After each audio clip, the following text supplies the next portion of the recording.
नमस्कार दोस्तों, कैसे हैं आप सभी लोग। उम्मीद करता हूं कि सभी लोग स्वस्थ होंगे। आज हम चैप्टर स्टार्ट करते हैं ग्रेविटेशन। तो सबसे पहली बात यह है कि what is the meaning of gravitation. Gravitation के बारे में बताया था न्यूटन साहब ने। तो यहाँ से हमको मिलता है न्यूटन्स ग्रेविटेशनल लॉ। न्यूटन साहब ने ये बताया था कि कोई भी दो ऑब्जेक्ट, कोई भी दो पार्टिकल या कोई भी दो बॉडी, उनका कुछ ना कुछ मास होगा। m1 और m2 हमने कंसीडर किया। तो उन दोनों बॉडीज़ के बीच में उनके मासेस की वजह से हमेशा एक फोर्स ऑफ अट्रैक्शन काम करता है। वो जो फोर्स ऑफ अट्रैक्शन है उसी को हम ग्रेविटेशन कहते हैं। तो सिंपल लैंग्वेज में अगर हम ग्रेविटेशन को डिफाइन करना चाहें तो हम कहेंगे this is force of attraction due to masses. Force of attraction due to masses. अच्छा, ये बात हमें मेंशन करना ज़रूरी है, ड्यू टू मासेस, क्योंकि फोर्स ऑफ अट्रैक्शन का रीज़न चार्ज भी हो सकता है। इलेक्ट्रोस्टैटिक्स में हम इस चीज़ को पढ़ते हैं कि सेम नेचर के जो चार्जेस होते हैं उनके बीच में एक रिपल्शन लगता है और अपोजिट नेचर के जो चार्जेस होते हैं उनके बीच में एक अट्रैक्शन लगता है। तो फोर्स ऑफ अट्रैक्शन का रीज़न मास भी हो सकता है और चार्ज भी हो सकता है। इसीलिए अगर हम ग्रेविटेशन की बात करते हैं तो हमको पूरा उसमें डिफाइन करना होगा कि gravitation is the force of attraction due to mass. तो मास की वजह से जो अट्रैक्शन का फोर्स लगता है उसी को हम ग्रेविटेशन कहते हैं। अब न्यूटन का ग्रेविटेशनल लॉ क्या कहता है?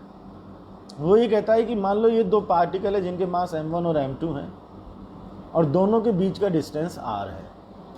तब इन दोनों के बीच में जो ग्रेविटेशन फोर्स होगा that is directly proportional to the product of the masses and inversely proportional to the square of the distance between the masses।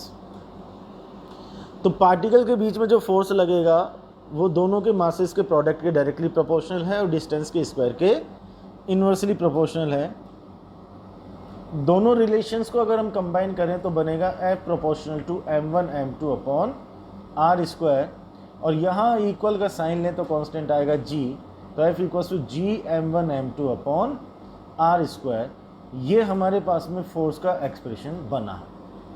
ठीक, इसमें जो कांस्टेंट हमने g लिखा, इस कांस्टेंट को हम कहते हैं universal gravitational constant. Universal gravitational constant. अब ग्रेविटेशनल कांस्टेंट क्यों कह रहे हैं वो बात तो हमको समझ में आ रही है, क्योंकि ग्रेविटेशन से रिलेटेड कांस्टेंट की बात हो रही है, इसलिए इसको ग्रेविटेशनल कांस्टेंट कहा। यूनिवर्सल कहने का मतलब क्या है? यूनिवर्सल का मतलब ये हुआ कि ये एक ऐसा कांस्टेंट है जिसकी वैल्यू पूरे यूनिवर्स में सेम रहती है, किसी भी फैक्टर पर डिपेंड नहीं करती। मतलब किसी भी मीडियम में हम बात करें, वैक्यूम में बात करें, यूनिवर्स में किसी भी जगह पर हम बात करें, इस कांस्टेंट की वैल्यू में कोई चेंज नहीं होता है। इसीलिए हम इस कांस्टेंट को यूनिवर्सल ग्रेविटेशनल कांस्टेंट कहते हैं। और इसकी जो वैल्यू मालूम हुई वो वैल्यू थी 6.67 इंटू 10⁻⁻11 न्यूटन मीटर स्क्वायर पर kg स्क्वायर। अब आप अगर देखें तो आपको इसकी यूनिट को रखने की या स्पेशली याद रखने की ज़रूरत नहीं है। यहाँ से हम इसकी यूनिट बना सकते हैं। यहाँ से अगर g का एक्सप्रेशन बनाएं तो g equals to FR square upon m1 m2। अब F के लिए यूनिट है न्यूटन, R स्क्वायर के लिए हो गया मीटर स्क्वायर, नीचे मास और मास के लिए kg और kg मतलब kg स्क्वायर। तो इस तरह से हमको g की यूनिट मिल जाएगी। तो g equals to 6.67 into 10⁻⁻11 newton metre square पर kg स्क्वायर। कभी कभी क्वेश्चंस में थोड़ा सा कंफ्यूज करने के लिए मीडियम को चेंज कर देते हैं। तो स्पेशली ध्यान रखना है बेटा कि यूनिवर्सल ग्रेविटेशन कांस्टेंट की अगर बात करेंगे तो वो किसी भी मीडियम पर डिपेंड नहीं करता। तो क्वेश्चन में एयर गिवन हो, वाटर गिवन हो, वैक्यूम गिवन हो, कोई सा भी मीडियम गिवन हो, जी की वैल्यू हमेशा यही लेकर के चलेंगे।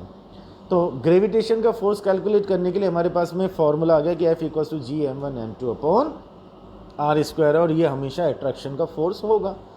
अब थोड़ा सा फोर्स के डायरेक्शन के बारे में बात कर लें।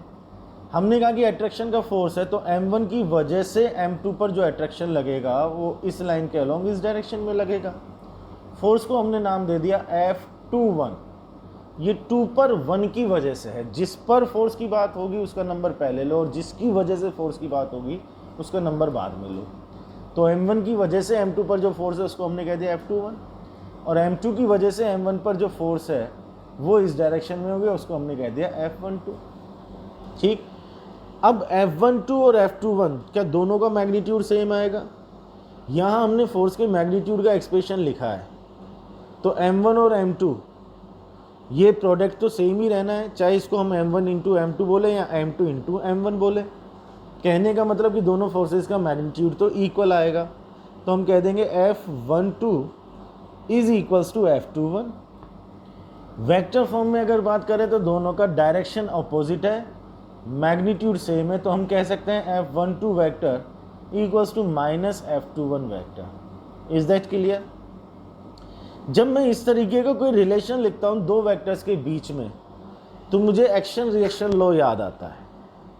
एक्शन रिएक्शन लॉ क्या कहता है कि एक बॉडी दूसरी बॉडी पर जितना भी फोर्स लगाएगी, दूसरी बॉडी पहली बॉडी पर अपोजिट डायरेक्शन में उतना ही फोर्स अप्लाई करेगी। ध्यान से देखें तो हमारे इस केस में भी यही वाली सिचुएशन सेटिस्फाई हो रही है कि दोनों फोर्सेस के डायरेक्शन अपोजिट और दोनों फोर्सेस का मैग्नीट्यूड इक्वल आ रहा है। तो इक्वल और अपोजिट है, इसका मतलब यहाँ पर एक्शन रिएक्शन लॉ एप्लीकेबल है। तो ये एक इम्पॉर्टेंट पॉइंट इससे रिलेटेड कि इसमें एक्शन रिएक्शन लॉ एप्लीकेबल है। ठीक, यहाँ तक की बात हमको क्लियर हुई। तो इस तरह से हम दो मासेस के बीच में फोर्स को कैलकुलेट कर सकते हैं। अब कुछ छोटे छोटे से हम एग्जांपल्स लेते हैं, उन एग्जांपल्स के थ्रू समझेंगे कि किस तरीके से क्वेश्चंस बनते हैं और किस तरह से उन क्वेश्चंस को अप्रोच करेंगे। एक नॉर्मल लेवल से बात को स्टार्ट करेंगे, फिर कुछ अच्छे से क्वेश्चंस लेते हुए चलेंगे। मान लो हमने एक बहुत सिंपल सा एग्जांपल लिया कि एक पार्टिकल यहाँ पर है और एक पार्टिकल यहाँ पर है। मान लो ये इलेक्ट्रॉन है और ये प्रोटॉन है। हम जानते हैं इलेक्ट्रॉन का चार्ज नेगेटिव हो गया, प्रोटॉन का चार्ज पॉजिटिव हो गया, तो एक नेगेटिव एक पॉजिटिव। और मान लिया दोनों के बीच में जो डिस्टेंस है वो 1 एंगस्ट्रम है। अब दोनों के बीच में हमको फोर्स ऑफ ग्रेविटेशन कैलकुलेट करना है। ठीक, तो इसका स्क्रीन पॉज करके आप इस क्वेश्चन को सॉल्व करके देखो। जब आप सॉल्व कर लो तो उसके बाद में कंटिन्यू करके फिर जो सॉल्यूशन बता रहा हूँ उसको देखना। अब हम फोर्स ऑफ ग्रेविटेशन लिखेंगे Fg equals to Gm1 m2 upon r square. G की वैल्यू 6.67 इंटू 10⁻⁻11। m1 हो गया इलेक्ट्रॉन का मास, दैट इज 9.1 इंटू 10⁻31। m2 हो गया प्रोटॉन का मास 1.67 इंटू 10⁻27। अपॉन में डिस्टेंस एंगस्ट्रम में है तो मीटर में चेंज करूँगा तो 10⁻10 और इसका स्क्वायर। ये छोटे छोटे से कन्वर्जन्स मालूम होनी चाहिए कि 1 एंगस्ट्रम का मतलब 10⁻10 मीटर होता है। क्लियर? अब इसको अगर हम सॉल्व करेंगे तो न्यूटन में हमारे पास में फोर्स की वैल्यू आ जाएगी। होपफुली ये कैलकुलेशन आप करके देख सकते हैं। उसमें भी एक छोटी सी बात मैं आपको बता देता हूँ कि सबसे पहले जो 10⁻⁻ है उनको सॉल्व कर लिया करो कि ऊपर 10⁻⁻ कितना बना, नीचे 10⁻⁻ कितना बना। फाइनली 10⁻⁻ ऊपर नीचे का सॉल्व करने के बाद में कितना बना, और फिर बाकी की चीज़ें जो होती है उनको मल्टीप्लाई करके और फाइनल आंसर हम निकाल सकते हैं। तो इसको तो आप कैलकुलेट कर लेंगे और आपका आंसर आ जाएगा। आपने वैल्यू सही से पुट की थी या नहीं की थी उस चीज़ को आप एक बार चेक करके देख लेना। और अगर आपके पास में नोटेड नहीं है तो नोट कर लेना कि इलेक्ट्रॉन का मास तो इतना होता है और प्रोटॉन का मास इतना होता है। ठीक, दूसरा एग्जाम्पल लेते हैं। अभी हमने एक बहुत सिंपल सा एग्जाम्पल लिया कि भाई 2 पार्टिकल है। अब हम ले लेते हैं 3 पार्टिकल का एक एग्जाम्पल कि मान लो एक स्ट्रेट लाइन है और स्ट्रेट लाइन पर 3 पार्टिकल रखे हुए हैं। ये पार्टिकल m मास, ये वाला पार्टिकल मान लो m/2 मास, मिड पॉइंट पर एक पार्टिकल और मान लो m मास का। तो मिड पॉइंट का मतलब ये दोनों डिस्टेंस इक्वल हो गए, तो ये डिस्टेंस अगर a है तो ये वाला डिस्टेंस भी a हो गया। ऐसे ही हमने एक एग्जांपल मान लिया। अब मासेस की वैल्यू आप अपने अकॉर्डिंग चेंज भी कर सकते हैं। हमारा ध्यान इस चीज़ की तरफ है कि हम इस चीज़ को समझे कि करना किस तरह से। तो हमने एक स्ट्रेट लाइन पर 3 पार्टिकल कंसीडर किए, उनके मास m, m और m/2 हैं, डिस्टेंस a और a हो गया। मान लो मिड पॉइंट पर ये जो पार्टिकल रखा हुआ है, इस पार्टिकल पर हमको नेट फोर्स कैलकुलेट करना है। ठीक है, अब यहाँ पर हम अप्लाई करेंगे प्रिंसिपल ऑफ सुपरपोजिशन। ये जो प्रिंसिपल ऑफ सुपरपोजिशन है ये आपको इस चैप्टर के अलावा कुछ और चैप्टर्स में भी मिलेगा। इसका बेसिक मीनिंग मैं अभी आपको समझा दूंगा। पहले मैं आपको ये बता दूं कि ये प्रिंसिपल ऑफ सुपरपोजिशन आपको कौन कौन से चैप्टर्स में देखने को मिलेगा। एक तो हमको इस ग्रेविटेशन वाले चैप्टर में देखने को मिल ही रहा है, अभी हम बात कर ही रहे हैं इसकी।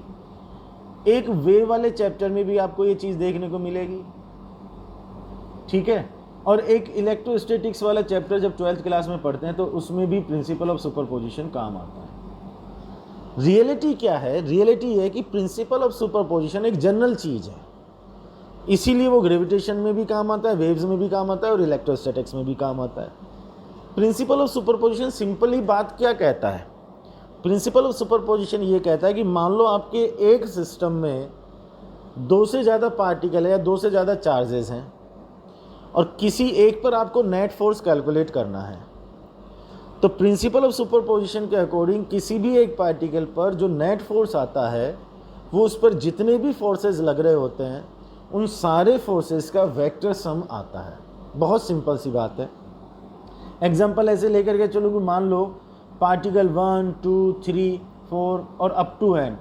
पार्टिकल नंबर 1 है, पार्टिकल नंबर 2 है, पार्टिकल नंबर 3 है और n पार्टिकल्स रखे हुए हैं।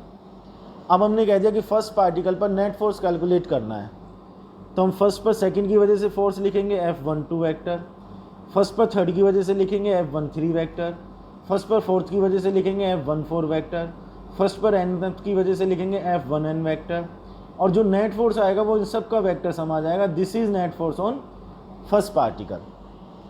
तो प्रिंसिपल ऑफ सुपरपोजिशन का सिंपल यही मीनिंग है कि नेट फोर्स अगर कैलकुलेट करना है तो जितने भी फोर्सेज है वो सारे फोर्सेज का वेक्टर सम कर दो, नेट फोर्स कैलकुलेट हो जाएगा। अब यहाँ पर प्रिंसिपल ऑफ सुपरपोजिशन किस तरह से काम कर रहा है? हमारे क्वेश्चन में अगर देखें तो बीच वाले पार्टिकल पर हमको नेट फोर्स कैलकुलेट करना है, तो मुझे दिखाई दे रहा है कि इस पार्टिकल पर दो फोर्सेज लग रहे हैं।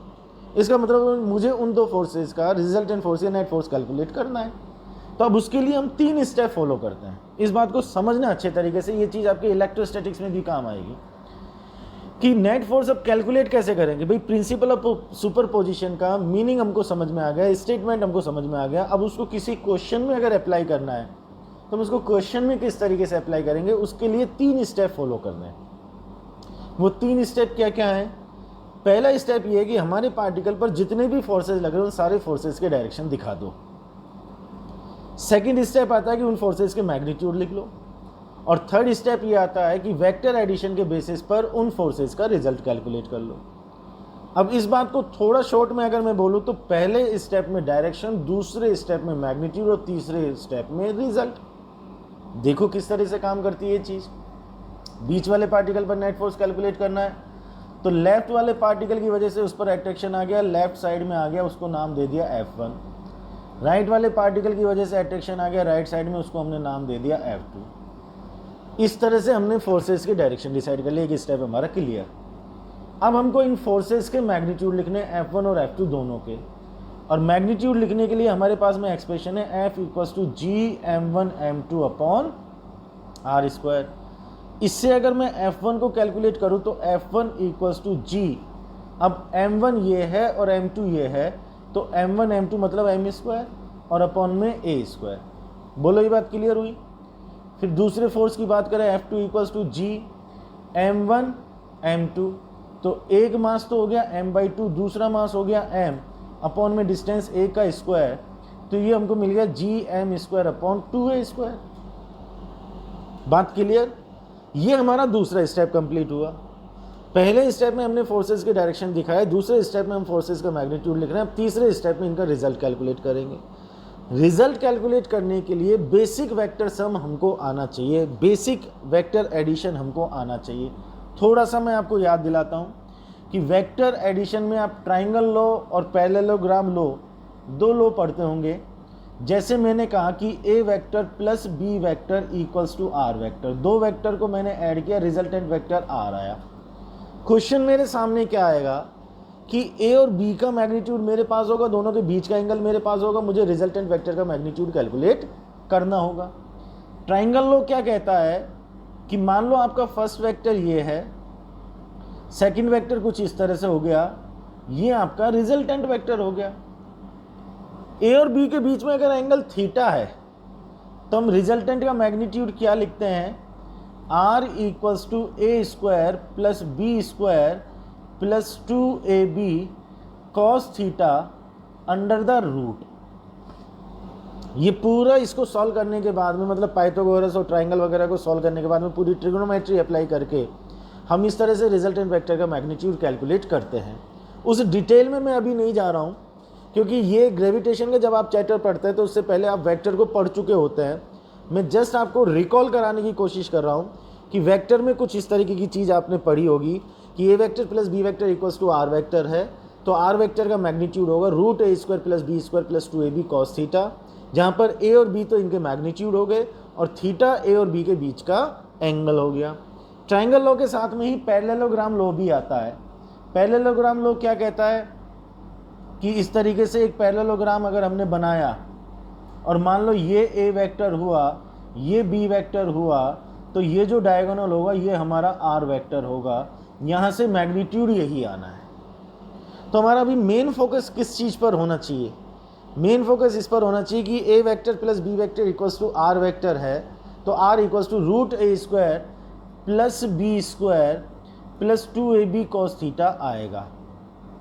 अच्छा, इसमें कुछ स्पेशल केसेस, 2-3 स्पेशल केसेस मैं आपसे डिस्कस कर लेता हूं, क्योंकि वो बहुत फ्रिक्वेंटली हमारे काम में आते हैं। जैसे इसमें फर्स्ट केस हम लेते हैं कि ए और बी अगर सेम डायरेक्शन में, मतलब थीटा इक्वल्स टू 0 डिग्री है, तो हमको r equals to A plus b मिलेगा। मतलब अगर दोनों वेक्टर सेम डायरेक्शन में तो दोनों के मैग्नीट्यूड को ऐड कर दो। थीटा इक्वल्स टू 0 डिग्री का मतलब ए और बी सेम डायरेक्शन में हो गए, तो दो वेक्टर अगर सेम डायरेक्शन में है तो रिजल्टेंट का मैग्नीट्यूड आएगा दोनों के मैग्नीट्यूड का टोटल। तो थीटा इक्वल्स टू 0 डिग्री पर r equals to A plus b आएगा।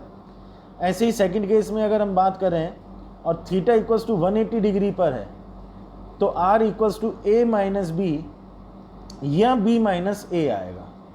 ठीक, यहाँ थोड़ा सा कॉमन सेंस लगाना है। पहली बात, थीटा इक्वल्स टू 180 डिग्री का मतलब क्या है कि दोनों वेक्टर एक दूसरे के ऑपोजिट डायरेक्शन में है। मतलब ए अगर राइट में है तो बी लेफ्ट में, ए अगर ऊपर है तो बी नीचे है, तो दोनों एक दूसरे के ऑपोजिट डायरेक्शन में है।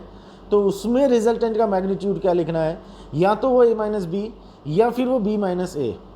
कहने का मतलब क्या है कि जो मैग्नीट्यूड ज़्यादा हो उसमें से कम वाले को माइनस कर दो। ए माइनस बी हमको कब कहना है, जब ए ग्रेटर देन बी हो, और बी माइनस ए कब कहना है, जब बी ग्रेटर देन ए हो। क्लियर। और एक तीसरा केस और याद रख लो, ये रिजल्ट्स अगर डायरेक्ट याद रखोगे तो थोड़ा सा फायदा मिलेगा कि थीटा इक्वल्स टू 90 डिग्री है, तो हम r equals to a square plus B square under the root, ये रिजल्ट का मैग्नीट्यूड बोलेंगे। अच्छा, इसमें भी कोई रटने वाली बात नहीं है बेटा, ये जो मैंने रिजल्ट्स निकाले, ये निकाले तो यहीं से ही है। मैं आपसे कोई स्पेशल बात नहीं कर रहा। ऐसा नहीं है कि ये जो रिजल्ट्स आ रही है आसमान से उतर करके आ गए कि अब तो पता नहीं है कहाँ से तो रिजल्ट निकल करके आ रहे हैं, हमको तो डायरेक्टली याद रखना होगा। इट इज़ नॉट सो, ऐसा नहीं है। हमारा बेसिक फॉर्मूला ये है जो मैंने राइट साइड में लिखा है, जिसको मैं बार बार हाईलाइट कर रहा हूँ, r equals to root A square plus B square plus 2ab cos theta. आप चाहो तो इसको चेक करके देख लेना कि इसमें थीटा की वैल्यू अगर 0 डिग्री ले लेंगे तो are equals to A plus B आ रहा होगा, थीटा को 180 ले लेंगे तो ए माइनस बी या बी माइनस ए आ रहा होगा, और थीटा को अगर 90 डिग्री ले लेंगे तो रूट ए स्क्वायर प्लस बी स्क्वायर आ रहा होगा। ठीक, अब इसको बहुत सिंपल तरीके से आप अपने दिमाग में सेट कैसे करोगे कि 0 डिग्री पर हमको प्लस करना है, 180 डिग्री पर हमको माइनस करना है, और 90 डिग्री पर पाइथागोरस लगा करके रूट ए स्क्वायर प्लस बी स्क्वायर लिखना है। ये 3 केसेस मैंने लिए, ऐसा नहीं कि केवल ये 3 केसेस ही बनते हैं, बट ये 3 केसेस ज़्यादा फ्रिक्वेंटली हमारे काम में आते हैं। तो 0 डिग्री, 180 डिग्री और 90 डिग्री के रिजल्ट्स तो आप डायरेक्टली याद रखोगे तो आपको बहुत सारा टाइम बच जाएगा। ठीक, शायद हमारे इस क्वेश्चन में इनमें से कोई केस काम आ रहा हो। देखें हमारे क्वेश्चन को, F1 और F2 एक दूसरे के ऑपोजिट डायरेक्शन में है। ऑपोजिट डायरेक्शन में तो थीटा इक्वल्स टू 180 डिग्री, मतलब ये वाला केस बना। इस केस में हमने सीखा कि a माइनस बी या b माइनस ए करना है, तो ज़्यादा में से कम मैग्नीट्यूड को माइनस कर दो। तो अब हम यहाँ पर f इक्वल्स टू क्या लिखेंगे, या तो F1 माइनस F2 या F2 माइनस F1। वो कॉमन सेंस से पता लगाना है कि F1 बड़ा है या F2 बड़ा है। F1 equals to G m square upon a square, F2 equals to G m square upon 2a square. So F1 greater than F2, तो हम नेट फोर्स क्या बोलेंगे, F1 minus F2, and that is equals to G m square upon a square minus G m square upon 2a square, and that is equals to G m square upon 2a square. 1 में से half चला गया तो half बच गया। ये हमारे पास में नेट फोर्स आया। And what about the direction of the net force, हमारे जो नेट फोर्स आ रहा है उसका डायरेक्शन कौन सा है? तो भैया जो मैग्नीट्यूड ज़्यादा होगा उसी की तरफ तो रिजल्ट आएगा। F1 ग्रेटर देन F2 है तो नेट फोर्स हमारा इस डायरेक्शन में आ गया। तो इस तरह से हमने प्रिंसिपल ऑफ सुपरपोजिशन अप्लाई किया। अब प्रिंसिपल ऑफ सुपरपोजिशन को डायरेक्टली आप याद रखोगे और उसको रटने की कोशिश करोगे तो आपको ऐसा लगेगा पता नहीं प्रिंसिपल ऑफ सुपरपोजिशन क्या चीज़ है, लेकिन अगर आप उसको अप्लाई करेंगे तो आपको पता लगेगा कि प्रिंसिपल ऑफ सुपरपोजिशन तो बहुत सिंपल सी चीज़ है। भाई प्रिंसिपल ऑफ सुपरपोजिशन क्या कह रहा है कि जितने भी फोर्सेज लग रहे हैं सबके डायरेक्शन दिखा दो, मैग्नीट्यूड लिख दो, रिजल्ट निकाल लो। और सिंपल लैंग्वेज में बोलूँ तो प्रिंसिपल ऑफ सुपरपोजिशन क्या कह रहा है कि जितने भी फोर्सेज लग रहे हैं सारे फोर्सेज लगा दो और सारे फोर्सेज का वेक्टर सम करके रिजल्ट निकाल लो। अब उस वेक्टर सम को हमने अप्लाई किस तरह से किया वो हमने 3 स्टेप में अप्लाई किया। ये 3 स्टेप हो सकता है आपको सुनने में ऐसा लगे कि यार ये 3 स्टेप तो बहुत लंबा प्रोसेस हो जाएगा, बट इसको जब आप अप्लाई करोगे तो ये बहुत कम टाइम में सॉल्व हो जाएगा। भाई पहले स्टेप में हमने क्या किया, फोर्स के डायरेक्शन दिखाए। दूसरे स्टेप में क्या किया, मैग्नीट्यूड लिखा। तीसरे स्टेप में हमने क्या किया, डायरेक्शन के बेस पर रिजल्ट निकाल दिया, खत्म बात। और एक एग्जांपल ले लेते हैं, चीज़ें और ज़्यादा हमको क्लियर हो जाएंगी, थोड़ा सा और सेटिस्फेक्शन हमको मिल जाएगा। इसी तरीके का एक एग्जांपल और ले लेता हूँ, उसको आप स्क्रीन पोज करके पहले अपने लेवल पर आप ट्राई करेंगे। ये ले लिया मैंने m/2, यहाँ कहीं ले लिया मैंने m, और सपोज यहाँ पर भी ले लिया मैंने m। अब मैं डिस्टेंसेस इक्वल नहीं ले रहा हूँ, ये डिस्टेंस a ले लिया और ये डिस्टेंस मैंने 2a ले लिया। ठीक, पैटर्न वही है, वैल्यूज चेंज कर दिया, डिस्टेंस चेंज कर दिया। अब मैंने कहा कि बीच में जो पार्टिकल है इस पार्टिकल पर नेट फोर्स कैलकुलेट करो कितना होगा। अब जैसे ही आपको क्वेश्चन समझ में आया आप स्क्रीन पॉज कर दो, स्क्रीन पॉज करके पूरा सोल्व करो। सोल्व करने के बाद अब जो मैं सॉल्यूशन आपको बताने वाला हूं उसको देखना। सॉल्यूशन क्या कहता है, वही 3 स्टेप कि पहले इस पर फोर्स का डायरेक्शन दिखाओ। तो m/2 की वजह से इस पर अट्रैक्शन आ गया लेफ्ट में, m की वजह से अट्रैक्शन आ गया राइट में, F1 और F2 का डायरेक्शन मिल गए, बहुत बढ़िया बात। मैग्नीट्यूड के लिए F = Gm1m2/r² हमेशा हमारे पास।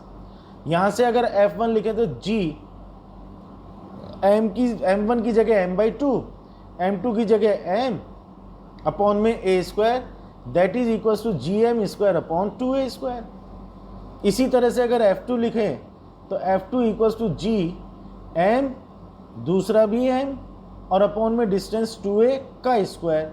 चेक करना, Gm²/4a²। क्या मेरी कैलकुलेशन सही है? एक बार वापस से चेक कर लो, F = Gm1m2/r²। जब हम F1 की बात करेंगे तो m1 ये आ गया, m2 ये आ गया, तो हमने ये लिख दिया, ये एक्सप्रेशन मिल गया। F2 की बात करेंगे तो दोनों मास m हो गए तो हमको ये एक्सप्रेशन मिल गया, डिस्टेंस 2 आ गया, बहुत बढ़िया।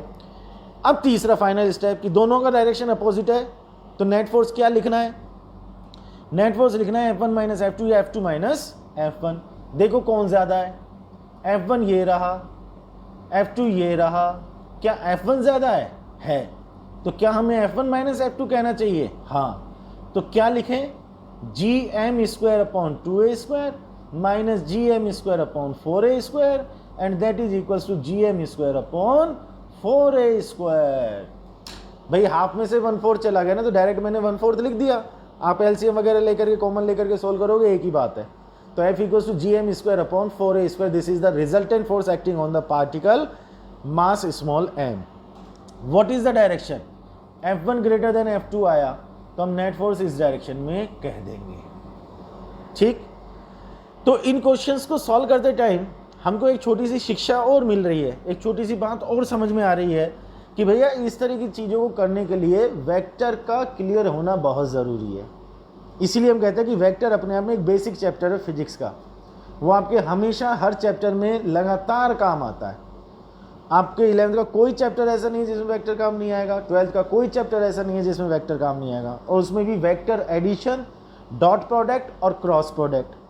ठीक है, ये तो हमारे बहुत ही काम आते हैं। उनमें भी अगर हम बात करें तो एडिशन ऑफ वेक्टर तो हमारे बहुत ही काम आता है। तो उसको हमने अप्लाई इस तरह से किया, उसी को हमने प्रिंसिपल ऑफ सुपरपोजिशन कहा। बोलो यहाँ तक बात क्लियर हुई?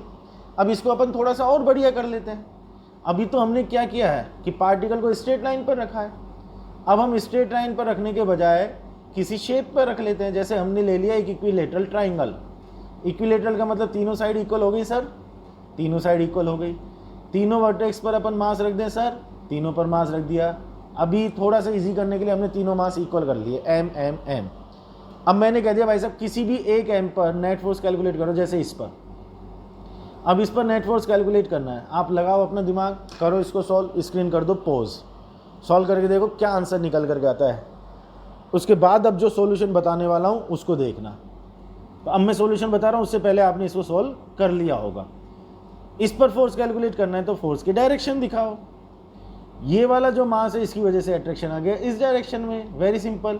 ऊपर वाले मास की वजह से अट्रैक्शन आ गया इस डायरेक्शन में, ये भी बहुत सिंपल। F1 और F2 का डायरेक्शन हमको मिल गया। मुझे एक चीज़ साफ साफ दिखाई दे रही है, मतलब कुछ चीज़ें हम हमारे कॉमन सेंस से ऑब्जर्व करके भी बता सकते हैं, जिससे हमारी कैलकुलेशन का टाइम थोड़ा सा बच सकता है। क्या आपको देख करके ऐसा कुछ फील हो रहा है कि F1 और F2 दोनों का मैग्नीट्यूड सेम आएगा?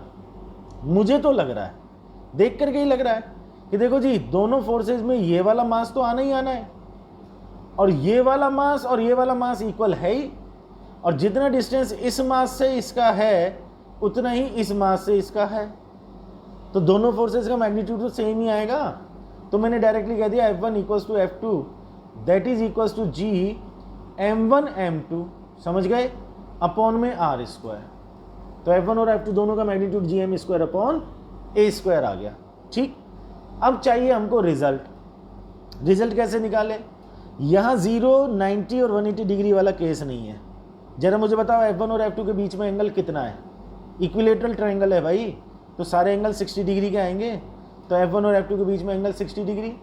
तो अब हम क्या लिखेंगे? F इक्वल्स टू रूट पूरा expression F1 square plus F2 square plus 2F1 F2 cos theta.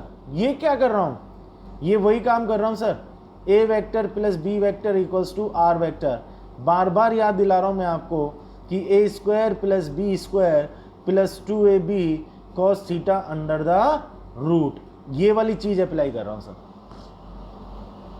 बस यहाँ पर नाम बदल गए, A और B की जगह F1 और F2 नाम हो गए, और रिजल्ट R की जगह हमने F बोला है। चलो जी, अब F equals to root, values put कर लेते हैं। F1 की जगह आ गया GM square upon A square whole square plus GM square upon A square whole square plus 2 GM square upon A square और GM square upon A square और cos 60 degree. सही चल रहा हूँ? cos 60 1/2, तो 2 से 2 ये कैंसिल हो गया। 1 2 3, तीनों बात एक जैसी। सॉल्व करोगे तो F equals to GM square upon A square root 3। Check कर लेना आप, मेरा तो ये आंसर आया सर। ठीक, इसमें एक छोटी सी बात और करूंगा मैं आपसे, पहले आप इसको कंफर्म करो, ये बात क्लियर हुई। अब छोटी सी बात क्या है कि वेक्टर में हम एक चीज़ और सीखते हैं, हो सकता है आपने वो चीज़ सीखी हुई हो, नहीं सीखी हुई तो मेरी बात सुन लेना ध्यान से, कि अगर दो वेक्टर हम ऐड कर रहे हैं और दोनों का मैग्नीट्यूड इक्वल है, हम दो वेक्टर ऐड कर रहे हैं और दोनों का मैग्नीट्यूड इक्वल है, तो जो उनका रिजल्ट होगा वो उनके बिल्कुल बीच में से पास होगा। बिल्कुल बीच में से पास होने का मतलब इक्वली बाइसेक्ट करता हुआ जाएगा। जैसे दो वेक्टर के बीच में 90 का एंगल है और दोनों का मैग्नीट्यूड इक्वल है। जैसे मैंने कह दिया कि ये A है, ये B है। अब मान लो A और B दोनों का मैग्नीट्यूड इक्वल है, तो जो रिजल्ट होगा ना वो बिल्कुल बीच में से जाएगा। मतलब यहाँ से भी 45 और यहाँ से भी 45। मैंने कह दिया कि A इधर है, B इधर है, दोनों के बीच में एंगल 60 डिग्री है, A और B दोनों इक्वल है, तो रिजल्ट बिल्कुल बीच में से जाएगा। दो वेक्टर्स का जो रिजल्ट है वो बीच में से तो जाता है, लेकिन बिल्कुल बीच में से कब जाता है? जब दोनों का मैग्नीट्यूड इक्वल हो। तो अगर दोनों का मैग्नीट्यूड इक्वल हो तो एंगल को इक्वली बाइसेक्ट कर देगा। अब यहाँ पर कितने कितने एंगल पर आएगा?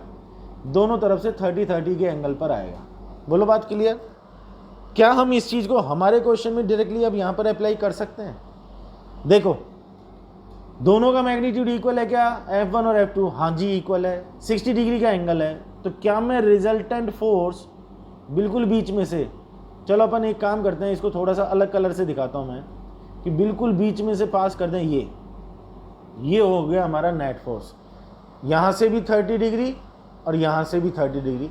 दोनों से 30 डिग्री के एंगल पर आएगा। बोलो ये बात समझ में आई या नहीं आई?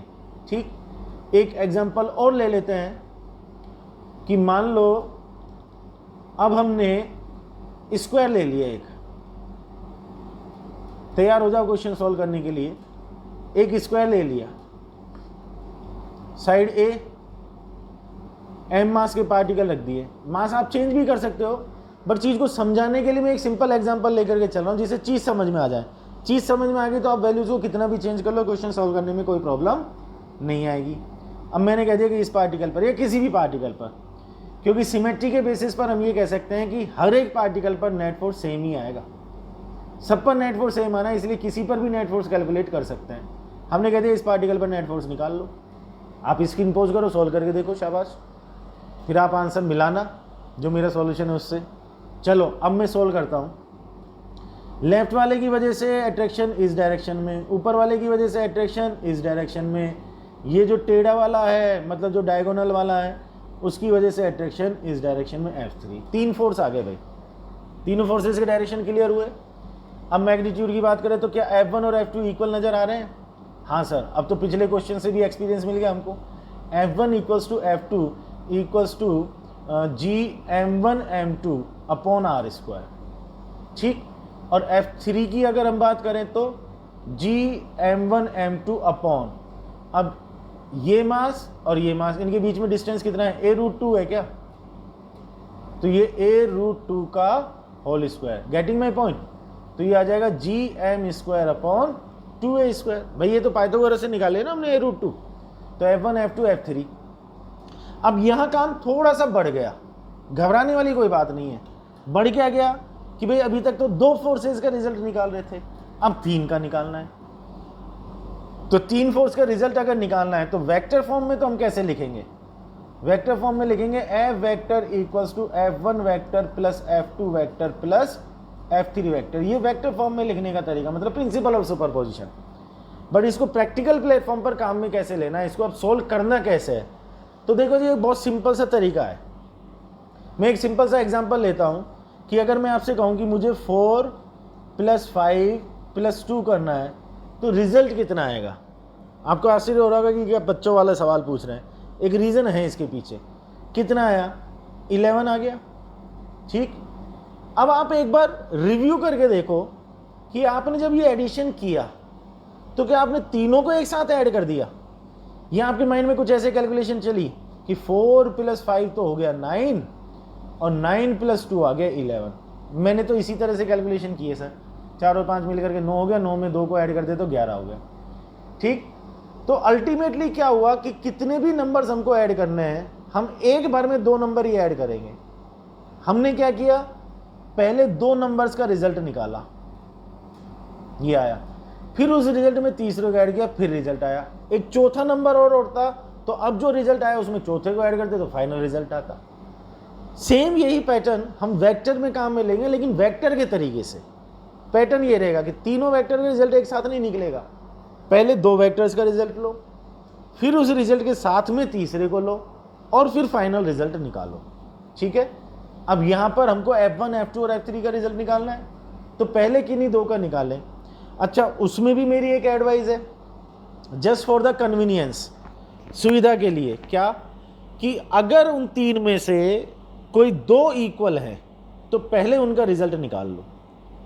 जैसे F1 और F2 इक्वल है, F1 और F2 इक्वल है तो पहले इन दोनों का रिजल्ट निकाल लेंगे हम। मान लिया कि वो रिजल्ट F4 है। अब F1 और F2 का रिजल्ट कैसे आएगा? एंगल चेक कर लो, दोनों के बीच में 90 डिग्री है क्या?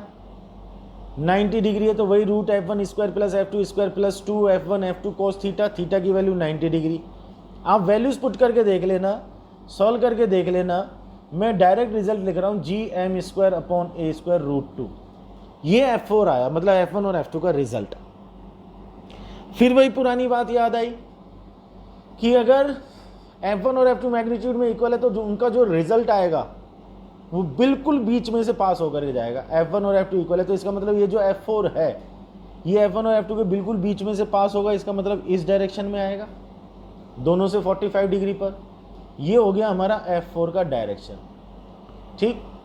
अब कुछ लोग यहाँ पर कंफ्यूज हो जाएंगे, मतलब कुछ गड़बड़ कर बैठेंगे। क्या? वो सोचेंगे अब तो 4 फोर्स हो गए, F1 F2 F3 और F4। 4 फोर्स नहीं हुए, F1 और F2 का रिजल्ट F4 आ गया, तो अब F1 और F2 का काम खत्म। अब हमको कितने फोर्स दिखाई दे रहे हैं? 2 फोर्स दिखाई दे रहे हैं, F4 और F3, और वो दोनों सेम डायरेक्शन में है या नहीं है? तो अब हम इनका रिजल्ट क्या लिखेंगे? Final result F equals to F3 plus F4। क्या दोनों सेम डायरेक्शन में है? सेम डायरेक्शन में तो A प्लस बी करना है। A प्लस बी मतलब F3 plus F4, that is equals to GM square upon 2A square plus GM square upon A square root 2। Solve करेंगे, कॉमन लेंगे, final answer निकाल देंगे। बोलो बात समझ में आई या नहीं आई? तो यहाँ हमको एक छोटी सी चीज़ और सीखने को मिली कि 2 से ज़्यादा फोर्सेज अगर हैं तो रिजल्ट कैसे निकालना है। काम वही करना है, पहले 2 का रिजल्ट निकालो, फिर उसके साथ में तीसरा लो, और भी हो तो फिर चौथे का लो, और इस तरह से लेते चलो और फाइनल रिजल्ट हमको मिल जाएगा। बोलो ये बात समझ में आई? अब फाइनल रिजल्ट आया कौन से डायरेक्शन में भाई? F1 F3 और F4 दोनों सेम डायरेक्शन में, तो इनका जो रिजल्ट आएगा, अलग से शो कर देते हैं, इनका जो रिजल्ट आएगा F, वो इसी डायरेक्शन में आएगा, और ये रहा हमारा रिजल्ट। बोलो ये बात क्लियर हुई? तो ये हमारा ग्रेविटेशन से रिलेटेड एक छोटा सा सेगमेंट, इनिशियल सेगमेंट हमने डिस्कस किया कि what is the meaning of gravitation. थोड़ा सा समराइज कर दूं फटाफट से। ग्रेविटेशन के बारे में हम क्या कह रहे हैं कि ये फोर्स ऑफ अट्रैक्शन है जो मासेस की वजह से लगता है। न्यूटन साहब ने इससे रिलेटेड ग्रेविटेशन लॉ दिया। उन्होंने कहा कि दोनों मासेस के बीच में जो फोर्स ऑफ ग्रेविटेशन लगेगा वो प्रोपोर्शनल होगा M1 M2 मतलब मासेस के प्रोडक्ट के, और प्रोपोर्शनल होगा 1/r² मतलब डिस्टेंस के स्क्वायर के इन्वर्सली प्रोपोर्शनल। कंबाइन कर दिया तो F equals to GM1 M2/r²। G universal gravitational constant मिला, जिसकी वैल्यू 6.67 × 10⁻⁻11 न्यूटन मीटर स्क्वायर पर kg² हमको मिली। ठीक, ये फोर्स कैलकुलेट करने का फॉर्मूला हमारे पास आया। दोनों फोर्सेस का डायरेक्शन अपोजिट था, फोर्स का मैग्नीट्यूड सेम आया। इसका मतलब न्यूटन्स ग्रेविटेशन लॉ में एक्शन रिएक्शन लॉ ओबे हो रहा है, मतलब उसको फॉलो किया जा रहा है। उसके बाद में फिर हमने क्वेश्चंस की बात की, उसमें हमने प्रिंसिपल ऑफ सुपरपोजिशन समझा कि भाई 2 फोर्स या 2 से ज़्यादा फोर्सेज अगर लग रहे हैं तो नेट फोर्स के लिए सबका वेक्टर सम हमको कर देना चाहिए। वेक्टर सम के लिए मैंने आपको ट्राइंगल लॉ और थोड़ा सा पैरेललोग्राम लॉ बताया कि A vector plus B vector equals to R vector करेंगे तो are equals to √a² plus b² plus 2ab cos theta आएगा, where theta is angle between A and B. उसमें theta equals to 0 degree है तो a plus B result है, theta equals to 180 degree है तो a minus B या b minus A result है, और थीटा इक्वल्स टू 90 डिग्री है तो √a² प्लस b² रिजल्ट है। ये 3 केसेस हम स्पेशली याद रख सकते हैं। ठीक है, फिर हमने क्वेश्चंस को सॉल्व किया और इन सारी चीज़ों को उन क्वेश्चंस में हमने अप्लाई किया। एक बात और हमने सीखी कि 2 वेक्टर्स का अगर मैग्नीट्यूड इक्वल आएगा तो जो उनका रिजल्ट है वो इक्वली बाइसेक्ट करता हुआ जाएगा, एंगल को मतलब बिल्कुल बीच में से पास होता हो जाएगा। 2 से ज़्यादा फोर्सेस का अगर रिजल्ट निकालना है तो पहले 2 का रिजल्ट निकालो, फिर रिजल्ट के साथ में तीसरे को लो, फिर रिजल्ट निकालो, फिर उसके साथ में चौथे को लो, फिर रिजल्ट निकालो, और चलते जाओ चलते जाओ चलते जाओ और फाइनल रिजल्ट कैलकुलेट कर लो। कितने भी फोर्सेस हो हम रिजल्टेंट फोर्स इस तरह से कैलकुलेट कर सकते हैं। Is that clear? होपफुली यहाँ तक बात समझ में आई होगी। एग्जाम्पल से चीज़ें और थोड़ी अच्छी तरीके से क्लियर होगी। तो ये जो इनिशियल सेगमेंट हमने डिस्कस किया है इसको आप एक बार अच्छी तरह से देखिएगा, समझिएगा। कहीं आपको कोई डाउट अगर फील होते हैं तो कमेंट बॉक्स में आप उसको डाल सकते हैं। यूट्यूब चैनल आपको मालूम है, अगर अभी तक भी सब्सक्राइब नहीं किया है तो तुरंत प्रभाव से उसको सब्सक्राइब कीजिए, बेल आइकन को प्रेस कर दीजिए, जिससे कि जो भी इससे रिलेटेड अपडेट्स होंगे, नोटिफिकेशंस होंगे, वो आपको टाइम टू टाइम मिलते रहें और हम इसी तरह से आप लोगों की हेल्प करते रहें। ठीक है, मिलते हैं फिर नेक्स्ट वीडियो के साथ में। Till then take care, thank you very much, see you, bye.